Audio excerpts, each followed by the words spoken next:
Okay, guys, so about a month ago, I said I was going to be looking more into pelvic floor health, figure out how we can have our best erections all the time, and as well as treat pelvic floor issues, whether it be hypertonic pelvic floor, hard flaccid, strained pelvic floor, all kinds of stuff like that. But the more I digged into it, and Hank kind of confirmed this for me, is that it is exceptionally complex because there's so many different things that can go wrong to cause pelvic floor issues. So we are just going to look at the potential issues by muscle imbalance and posture today in this video, just showing you what could go wrong and how that could potentially cause pelvic floor issues, whether it be just not that great of erection quality to full on hard flaccid. So I'm going to pull up my anatomy software and we're going to just go through it layer by layer. Okay, so we got our skeleton, right? So what we are looking at is the pelvis, right? So that's going to be your hips joining together and how all these muscles will relate to the pelvis. So the interesting thing about the pelvis is that it can compress and expand and twist and gyrate, as you know, with twerking. But point being, we can really do a lot of, the thing is we can do a lot of crazy manipulation to our pelvis because of how many muscles are connected to the pelvis in some fashion. The pelvis is the reason we are able to walk on 2 feet, the reason why we are bipedal. Obviously, if you believe in evolution like myself, there is going to be some flaws in evolution that are going to cause some of these issues, particularly with the smaller, more minute details of the pelvis. So let's just look at the first layer. We have 1, 2, 3 different muscles per side that connect to the pelvis, to the femur. So if this muscle is tight, it could pull your femur deeper into the hip socket, which then will put more pressure on the pelvis, causing it to slightly twist. And then that's going to cause issues on your pelvic floor. And we'll show you where the pelvic floor muscles are in a second, but there are a few more layers up. So there's already 3 different things that could go wrong in 3 different treatment patterns, depending on what kind of tightness you have, right? Now, moving up to layer 2, we have 1 new muscle, 2 new muscle, 3 new muscle, and let me flip around. 4 new muscles. Now, crazy thing is, it's not just connecting to the legs, right? We are actually looking at connecting up on the ribs. So that means if we have any issues with our upper back posture, potentially, we could have some issues with our pelvic floor health.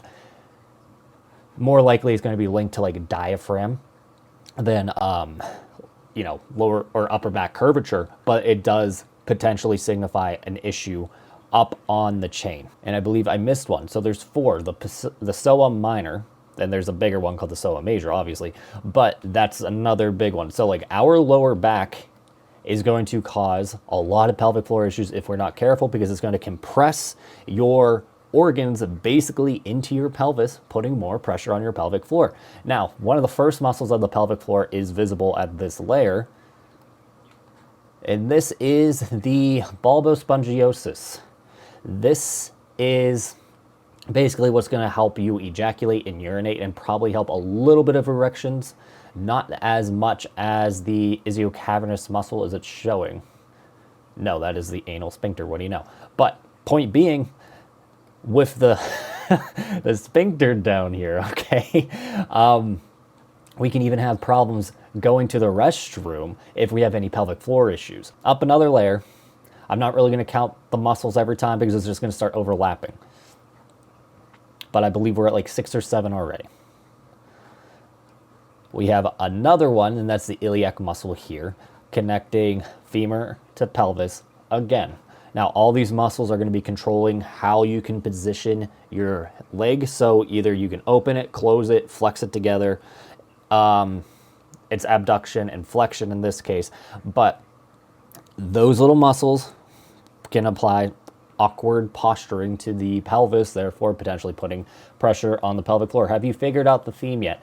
And then we even have little muscles here, the perimetalis. Now this is a minor muscle. This actually connects just to the linea alba, so we can tense our linea alba. That's the line that runs down the center of our body here. See, linea alba. But then we get into some more major muscles connecting, but I don't think they are necessarily visible. So that was the psoa major. This is one of your major lower back muscles, and the iliac muscle again. That was on another layer, but then we get a few smaller lower back muscles.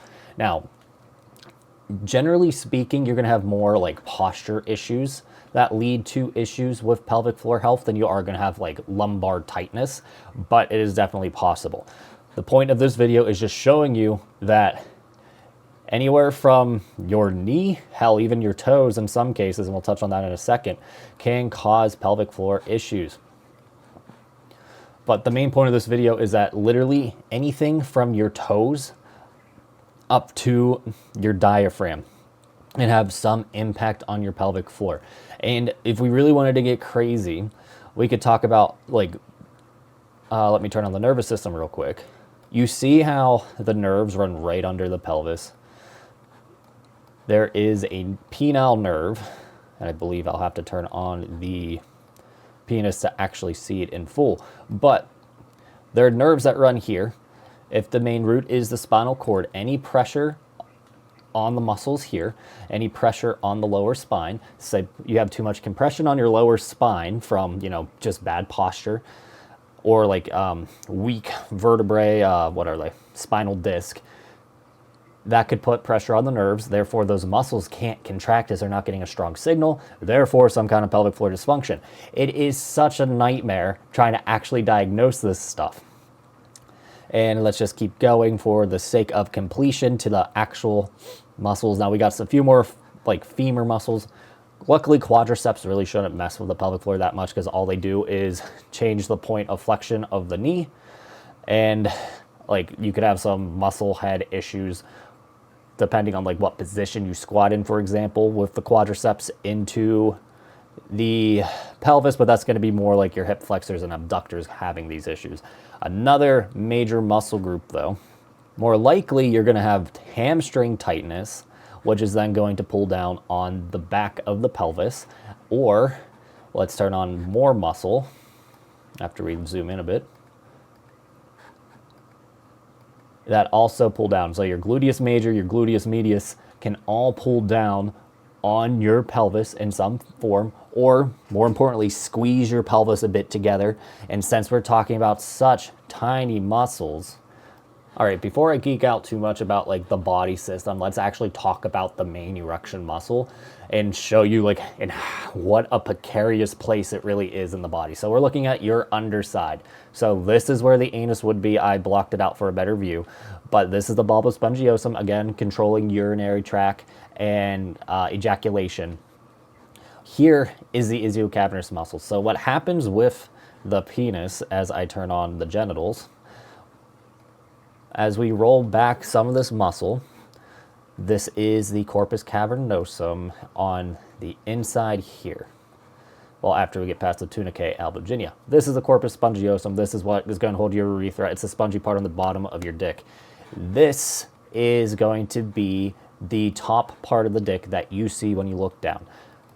It's going to be called the corpus cavernosum, and this is what's going to hold like 60 to 80% of your erection volume, depending on how big your glands are. More likely 70 to 80 than 60, but you get the point. This little muscle wraps it. This little muscle connects to the pelvis. So the erection muscle, the iliocavernous muscle, starts right in the middle of the pelvis. And then it ends right at the, I guess about 2 or 3 inches up on the pelvis. So like if we zoom out a bit, you might have a better idea of where we're looking at, where your ding hole comes out. Okay, so where your penis comes out is where the bulbous spongiosum iliocavernous muscle end. So if we have any tightness causing weird positioning to the pelvis, causing it to put a lot of pressure in the front, or directly squeezing the muscles, those muscles can't flex or those muscles can't relax, and you'll have either hard, flaccid, weak erections, weak flow, narrow stool, or anything like that. That can all be traced to some weird issue in your posture chain or some kind of pelvis tightness, hip abductor tightness, gluteus tightness, etc. And that's why pelvic floor issues can be so hard to treat because, like, for example, my friend and business partner Hank pointed out that one of his clients that he does treat pelvic floor issues with said he went to his doctor and they found out that his one leg was an inch shorter. Therefore, when he walked, his one pelvis had to be an inch higher than the other side. Therefore, that stress on the pelvis translated to the pelvic floor, and he was just chronically having hard, flaccid symptoms. So it can be as something as minute as leg positioning as you walk that can be causing pelvic floor issues. But what I need to figure out is the best and most common reasons for pelvic floor dysfunction. We're going to start looking at glute tightness, hamstring tightness, lower lumbar tightness, because those muscles all directly connect to the hips, and we'll probably have to throw in the hip abductors as well. But then there's another potential issue that I already alluded to, is like if you have any spinal compression that dulls the senses to the pedial nerve, that's what runs to the penis eventually, you can have a limited erection response because of it. And then this is where it gets even harder to treat it, is that we can be doing all these things, right? We can get the relaxation response that we need. We can get the muscles in the right place. But if they have been freaking out about pelvic floor health and bad erections and everything like that for the past, let's say, 6 months, it's going to be such an anxiety-inducing experience for them to try to get an erection that they might now have psychologically induced erectile dysfunction. So, like, there's so many different ways having bad pelvic floor health can go wrong, and it can become kind of difficult to know how to treat it if you don't know what specifically to look for. So again, I'm basically freeballing this video because I wanted to get something out there showing you that I'm working on it, but also that it's not going to be one size fits all. It's going to be like at least 3 videos off the top of my head explaining all the cues and what you need to do specifically for your case of potential pelvic floor issues. So if you enjoyed the video, let me know, like and subscribe. I'm gonna have to add that again in post, hooray. But let me know if you know any good resources for pelvic floor health, and I'll be sure to check them out. Mainly, I'm looking at stuff from a physiotherapy standpoint, so I'm gonna be looking at like physiotherapy, obviously, but you know, stretches, manipulations, fascia release, potentially some chiropractic stuff, but like, you know, scientifically sound chiropractic, not, you know, the ooh chiropractic. And then I'm going to also reference my business partner who happens to be a doctor and has been treating hard flaccid on the side for quite a few years now. So again, let me know what you think. Talk to you soon.